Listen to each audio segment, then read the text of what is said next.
Welcome to my channel Shining Stars. Class 9 Max NCERT Part 5. Find rational numbers between root 2 and root 3. Root 2, root 3. இது ரெண்டு நம்பருமே ஒரு irrational number. இந்த ரெண்டு irrational நம்பருக்கு நடுவில் rational number கண்டுபிடிக்க சொல்லியிருக்காங்க. ஸோ இதுக்கு முன்னாடி நம்ம பார்த்த நம்பர்ஸ் எல்லாமே how to find rational numbers between 2 and 3, 3 and 4 அப்படின்ட்டு நேச்சுரல் நம்பர்ஸாகவும் அது ஒரு ஃப்ராக்ஷனல் நம்பர்ஸாகவும் தான் நம்ம பார்த்துருக்கோம். இப்போ பாருங்கள் ரூட் 2 அண்ட் ரூட் 3 இதை நம்ம எப்படி செய்யணும்? முதல் ரூட் 2 உடைய வேல்யூ எடுக்கணும் 1.414. அதேமாதிரி root 3யோட value 1.732. So root 2, root 3 is a irrational number. So it is non-terminated. Terminate ஆகாது and non-repeating. ரிப்பீட்டும் ஆகாது. ஸோ இதுக்கு நடுவில் இருக்கிற ரேஷ்னல் நம்பர்ஸை நம்ம கண்டுபிடிக்கணும். ரேஷ்னல் நம்பர்ஸ் எப்படி இருக்கணும்? ஒன்று அது டெர்மினேட் ஆகிருக்கணும், அதர்வைஸ் நான் டெர்மினேட்டட் அண்ட் ரிப்பீட்டிங். ஸோ நம்ம இங்கே டெர்மினேட்டட் ஆகிற நம்பர்ஸ் மாதிரி நம்ம எழுத போகிறோம்.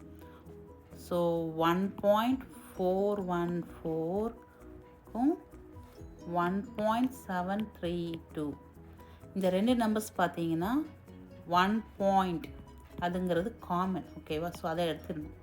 இந்த 0.4 இருக்குது பார்த்தீங்களா, இதை விட பிக்கஸ்ட் நம்பராகவும் 0.7ஓட லெஸ்ஸர் நம்பராகவும் நம்ம எழுத போகிறோம். ஸோ என்ன நம்பர் எழுதலாம்?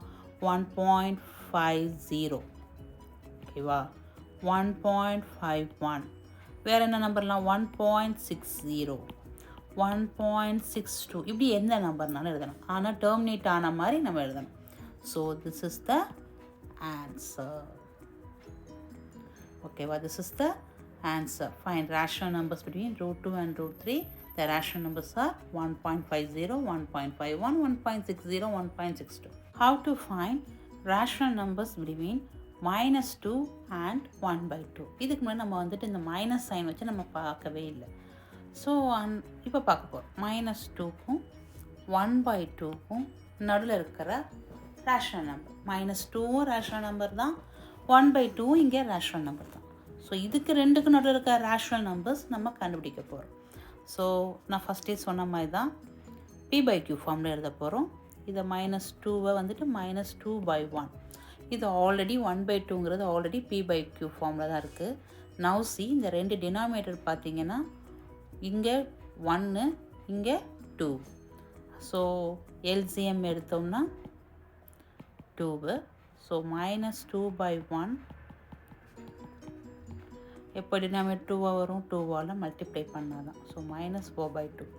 இங்கே ஆல்ரெடி 1/2 இருக்கிறதுனால நம்ம 1ஆல் மல்டிப்ளை பண்ணாலே போதும், 1/2. ஸோ டினாமினேட்டர் 2ன்னு இருக்கிறதுனால நமக்கு 1ஆல் மல்டிப்ளை பண்ணுறோம். ஸோ -4/2, 1/2. ஸோ இதுக்கு நடுவில் இருக்க என்ன number? -3/2, -2/2, -1/2, 0, 1/2. So this is the answer. Thank you for watching. Like, share and subscribe.